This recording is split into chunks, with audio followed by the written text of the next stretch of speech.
muy bienvenidos a este tercer capítulo de esta serie que hemos estado hablando sobre las últimas 24 horas de Jesús aquí en la tierra. Hoy nos adentraremos en uno de los momentos más conmovedores de toda la historia, que es el camino hacia la cruz, la muerte de Jesús y también su sepultura. Un trayecto que sin duda es cargado de dolor, pero también de esperanza, porque sabemos que Cristo murió, pero también resucitó. Y un momento que sin duda cambió la historia de la humanidad. Nuevamente me encuentro aquí con mi hermana Javiera, ¿cierto? Y vemos mi hermana Fabiola que la tradición tenía un nombre para este camino que recorrió Jesús hacia la cruz. Si usted nos puede contar un poco más, ¿cuál era ese nombre? ¿Qué significaba? ¿En qué consistía? Sí, mi hermana Carolina, la tradición llama Vía Dolorosa al recorrido que hizo Jesús hacia la cruz. ¿Por qué? Porque los romanos tenían una costumbre que era que los que eran condenados a muerte tenían que llevar su propia cruz por las calles más concurridas. Es como que si dijéramos acá por la UNOSUR, por la Plaza de Armas, que llevaran su cruz. ¿Y para qué? Para que pudieran verlo aquellos que transitaban ese lugar. Y por asombro, a lo mejor, por ver un espectáculo o incluso por compasión se acercaron a ver ese hecho. Así es, mi hermana Fabiola. Y en este momento Jesús ya iba camino hacia la cruz, ya debilitado por los azotes, la humillación. Él cae bajo el peso de la cruz y en ese momento los soldados obligan a Simón de Cirene que lo ayude. Y vemos aquí algo glorioso también en medio de este caos. Vemos algo glorioso porque algo que fue como una imposición al principio, vemos que finalmente Simón de Cirene termina recibiendo al Señor Jesucristo como su único personal salvador. Sí. Jesús llegó a Gólgota, que también era llamado el lugar de la caverna, pero no iba solo, como decía mi hermana Carolina. Junto a él iban dos criminales y sobre su cabeza había un cartel que lo había puesto Pilato y decía: Jesús Nazareno, el rey de los judíos. ¿Y esto por qué fue escrito? Fue escrito tanto para ser una burla, que él siendo rey no se podía librar de esa situación, y también para responsabilizar a aquellos que lo estaban condenando.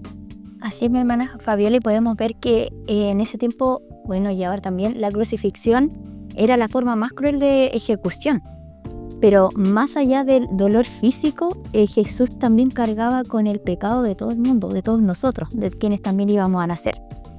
Pero él allí se mantuvo alrededor de 6 horas, desde la hora tercera hasta la hora 9.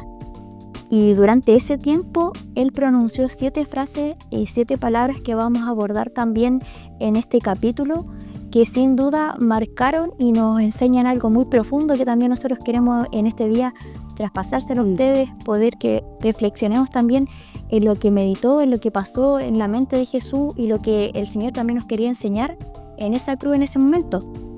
La primera palabra, si nos vamos, dice la palabra perdón. En Lucas capítulo 23, versículo 34 nos dice: Padre, perdónalos porque no saben lo que hacen. Mientras Jesús era clavado en la cruz, Jesús intercede por aquellos que lo estaban crucificando, porque vemos que le estaban gritando que lo crucificaran, pero aún así Él dice: Padre, perdónalos porque no saben lo que hacen. ¿Y qué significado tiene para nosotros? Aquí se revela el corazón misericordioso de Jesús. Aún en el dolor, Él muestra su amor para con nosotros.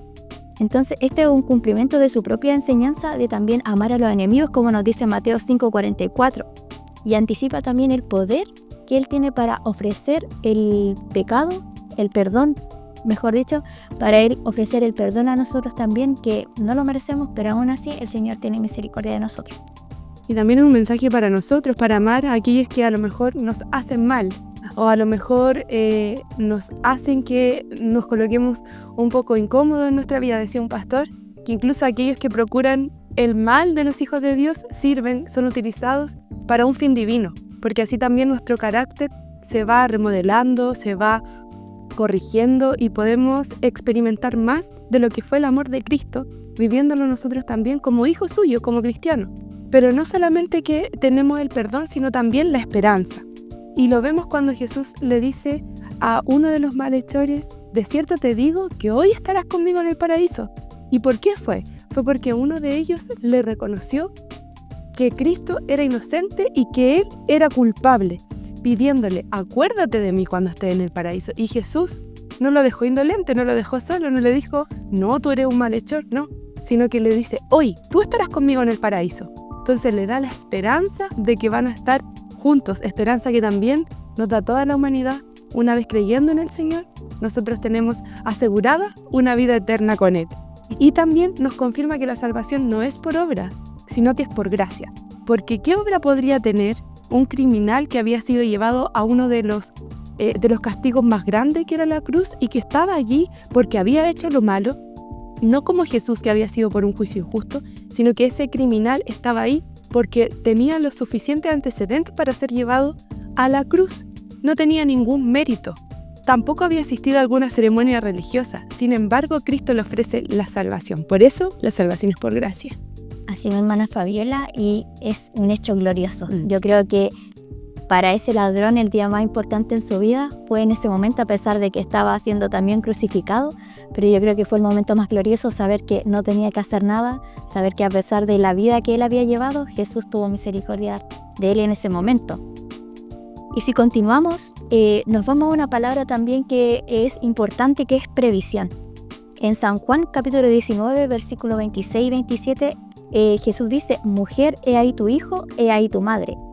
¿Y qué quiere decir esto? Desde la cruz Jesús ve a su madre, María, y a su discípulo amado, que era Juan. Y aunque él estaba agonizando, estaba en un momento que a lo mejor no tenía que pensar en los demás, que uno a lo mejor cuando está en un momento de angustia, de suma angustia, no tiende a pensar en los demás, pero él aún así se preocupa por ella y encomienda a su madre al cuidado de Juan. Estaba estableciendo una nueva familia espiritual con ellos. ¿Y qué significado nos trae a nosotros esto? Que esto nos muestra la humildad y la sensibilidad, la sencillez que tenía Jesús. A pesar de su dolor, Él pensó en otros.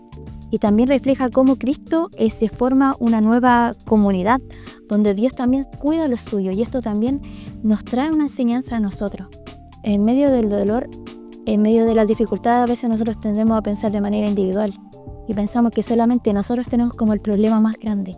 Pero aún así nosotros tenemos que tener misericordia de los otros, entendiendo de que solamente Jesús, tenemos que seguir su ejemplo, tenemos que reflejar su imagen, porque Jesús en ese momento Él pensó en su madre, en ese momento de dolor. Y nosotros también cuando estemos pasando dolor también seamos como empáticos, pongámonos en el lugar del otro también.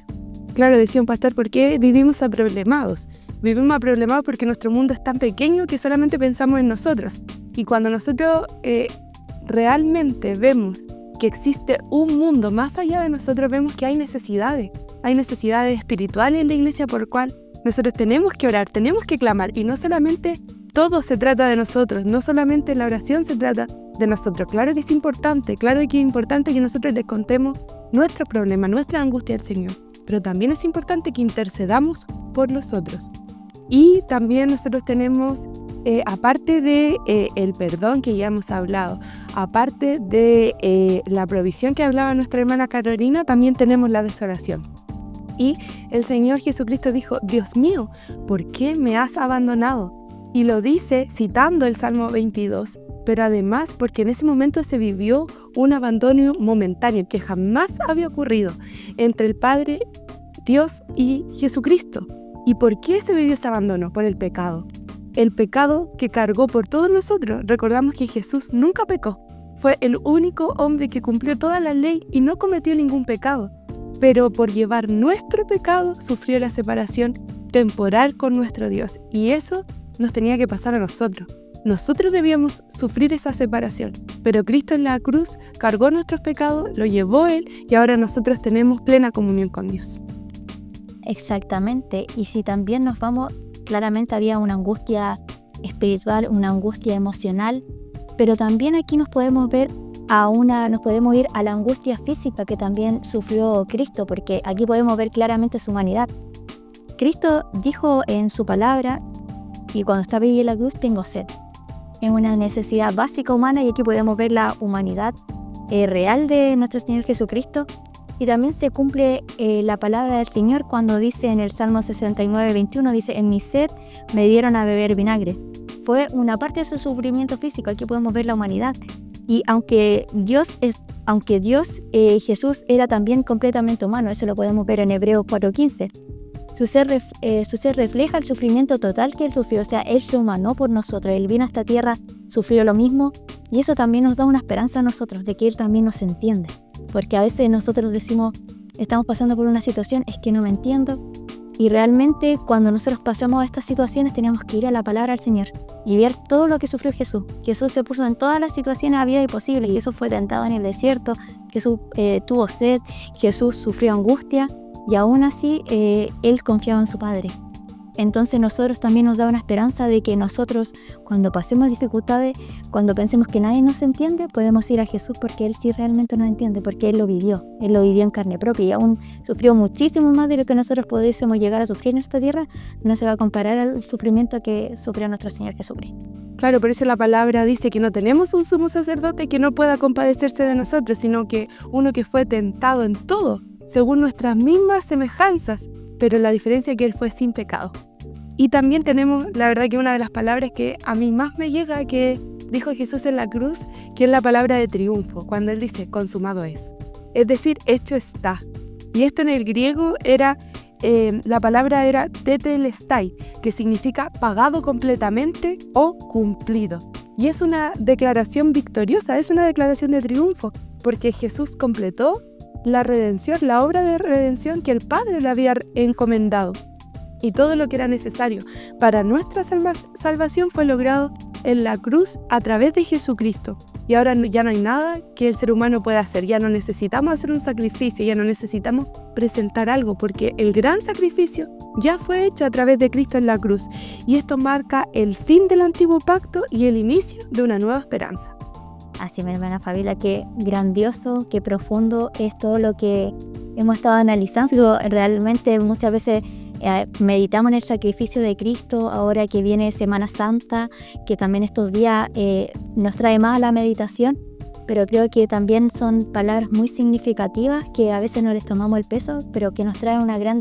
Jesús, podemos ver cómo en todo momento Él nos quiso enseñar algo, Él nos quiso entregar un mensaje. Y también otra de las palabras que podemos ver, y ya esta es la última que vamos a comentar, es la confianza. En Lucas capítulo 23, versículo 46, le doy esta cita por si usted también quiere leerlo en su hogar. Nos dice, Padre, en tus manos encomiendo mi espíritu. Y estas fueron sus últimas palabras. Dice, Jesús claramente Él no fue vencido. Él se entregó voluntariamente, Él entregó voluntariamente su vida. Y esta declaración de fe y entrega está basada en el Salmo 31, versículo 5, para que ahí usted lo pueda leer. Y Jesús vemos que Él muere en paz. Él muere en comunión con el Padre. No muere con desesperación, sino que le dijo, Padre, te encomiendo mi espíritu. Y eso es algo que también es una enseñanza para nosotros como hijos del Señor. Porque muchas veces estamos preocupados de, como a veces decíamos, se comenta en la iglesia, el hermano quiere encontrarse con el Señor, No se quiere ir, pero tampoco nos queremos morir. Claro. Y yo creo que nos pasa a muchos. Entonces, aquí esto nos enseña a nosotros de que si nosotros hemos abrazado la fe, si nosotros hemos recibido a Cristo como nuestro único personal salvador, el miedo a morir no debe estar en nosotros, al contrario. Tampoco es como que nosotros anhelemos todos los días, nos levantemos, me quiero morir para encontrarme con Cristo, porque de cierto, como decía Pablo también, el vivir es Cristo, el morir es ganancia, pero también si podemos ser útiles aquí en la tierra, podemos predicar el Evangelio, gloria a Dios también, pero que también eso sea una esperanza en nosotros, no morir con esa desesperación. Vemos gente que no se quiere morir, que se aferra a esta vida, que están desesperados por alguna enfermedad, pero también hemos podido ver testimonio en nuestra iglesia de hermanos que han partido en los brazos del Señor, que han muerto con una tranquilidad porque han confiado que le han servido al Señor y que tienen la vida eterna, que han recibido a Cristo y que la muerte es solamente un paso para poder vivir con Cristo y que es algo mucho más glorioso. Claro, o sea, lo importante es no aferrarse a lo terrenal, porque en sí la vida merece ser vivida, o sea, lo que el Señor nos ha dado merece que lo disfrutemos. Por eso alguien decía, ¿es malo tener riqueza? No, no es malo tener riqueza, el Señor me lo ha entregado. Y también, ¿es malo estar en escasez? No, no es malo estar en escasez porque también el Señor nos ha permitido estar así. Pero lo importante es que no nos aferremos a las cosas de este mundo, sino que entendamos que nuestra ciudadanía es celestial. Y nosotros también podíamos estudiar que no eran solo palabras las que dijo Jesús, sino que también fueron hechos. Así es. ¿Y qué es lo que ocurrió? El cielo se oscureció. Fueron 3 horas que de manera milagrosa hubieron tinieblas en la tierra. Así, mi hermana Fabiola. Y no tan solo fueron las tinieblas, sino que también hubo un hecho que yo creo que fue uno de los hechos más gloriosos en ese momento, que fue la rotura del velo. Vemos que el velo separaba el lugar santo del lugar santísimo y se rasgó. Lo más impactante y glorioso, que se rasgó desde arriba hacia abajo. Y vemos que es una forma de entender de que así Dios abrió un nuevo camino, nos dio una nueva esperanza. Los judíos mataron a Jesús para conservar su sistema, pero aquella muerte puso fin al método antiguo. ¿Y qué nos quiere decir a nosotros también? Que la palabra del Señor nos dice: acerquémonos pues confiadamente al trono de la gracia. Antes solamente iba el sacerdote, él solamente podía entrar hasta ese lugar para ofrecer ofrenda por los pecados del pueblo, realizar la expiación, pero hoy nosotros podemos, el Señor nos dice, cuando Cristo murió ahí en la cruz y el velo se rasgó, el Señor nos dijo: ahora nosotros podemos ir confiadamente al trono de la gracia. O sea, ahora nosotros podemos ir confiadamente delante del Señor, podemos orar, podemos clamar al Señor por nuestro pecado. Podemos ir y pedirle al Señor: Señor, caí en falta, perdóname. Y podemos ir en todo instante, en todo momento. No necesitamos ir una vez al año, no necesitamos un momento especial, sino que donde estemos nosotros podemos clamar al Señor. Y yo creo que eso es algo glorioso, porque me imagino yo pecando y teniendo que esperar una situación o teniendo que ir a una persona, pero ahora nosotros podemos hacerlo en la intimidad, podemos conversar nosotros directamente con el Señor, y eso es algo glorioso. Y lo importante es que el Señor nos salvó. Y nos salvó de manera permanente. No es que tengamos que buscar la salvación todos los días, no. El sacrificio ya fue hecho y la salvación ya fue entregada a todos aquellos que creen en el Señor Jesucristo. O sea, si usted ha creído en el Señor Jesucristo, usted puede tener plena confianza que el Señor le ha salvado y que viviendo como el Señor manda que debemos vivir, y a través de su Espíritu Santo podemos nosotros dirigir nuestra conducta a honrarle a Él. Porque algunos dicen: no, yo me porto bien porque quiero que el Señor me salve. Y no, la verdad es que no es así. Nosotros fuimos salvados por la obra de Jesucristo, y la verdad es que seguimos lo que el Señor nos dice en su palabra, porque Él ha cambiado nuestra vida. Y como Él ha cambiado nuestra vida, nosotros también tenemos una obediencia al Padre, y queremos nosotros complacerle a Él, porque es nuestro Padre, Él es el que nos ha dado todo. Y también después de eso nosotros tenemos un terremoto y la resurrección de los santos. Y nosotros con el terremoto estamos bastante familiarizados. País chileno. Sísmico, sí, totalmente sísmico. Y el terremoto refleja que la aprobación de Dios a el sacrificio de Jesucristo, pero también su ira contra aquellos que lo crucificaron. Y Dios con esto también, cuando resucitan los santos, le quita en realidad el poder al aguijón de la muerte. Por eso Jesús es el anticipo de la resurrección. Fueron los que resucitaron en ese momento, y Cristo fue la primicia de aquellos.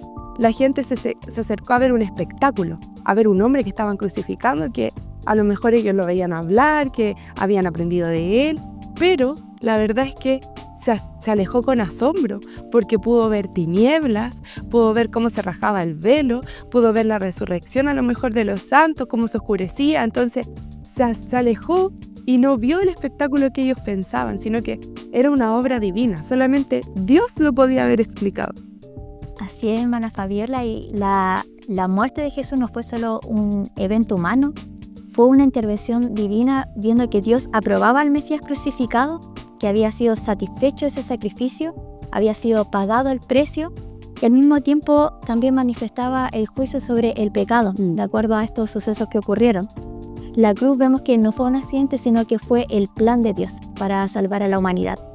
Y mientras unos se burlaban de este acontecimiento, otros temblaban por lo que estaba ocurriendo. Lo que comenzó como quizá un espectáculo, terminó con temor, debido a todo lo que ocurrió. La multitud se golpeaba el pecho, como si se pudiese decir Gráficamente, claro, todo lo que había ocurrido.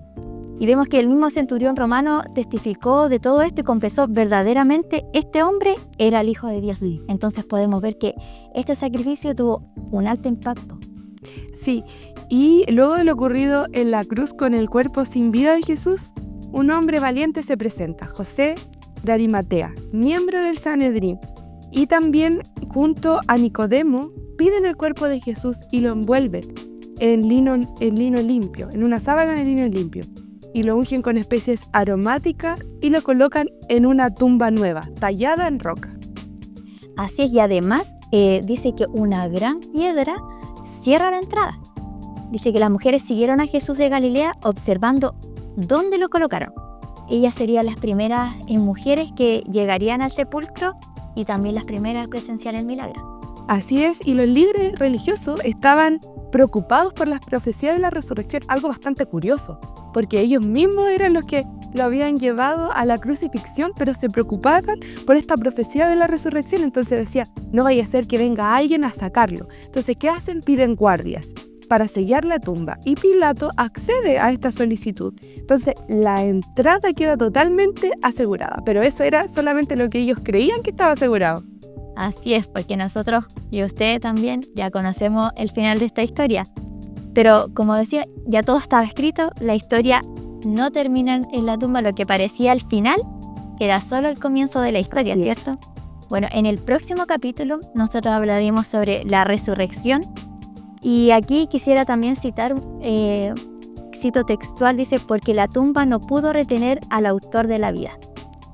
Y en esta hora también queremos agradecerle por acompañarnos ya en este tercer capítulo. Y recuerde, Él murió por nosotros para que nosotros podamos vivir para Él. Que el Señor les bendiga.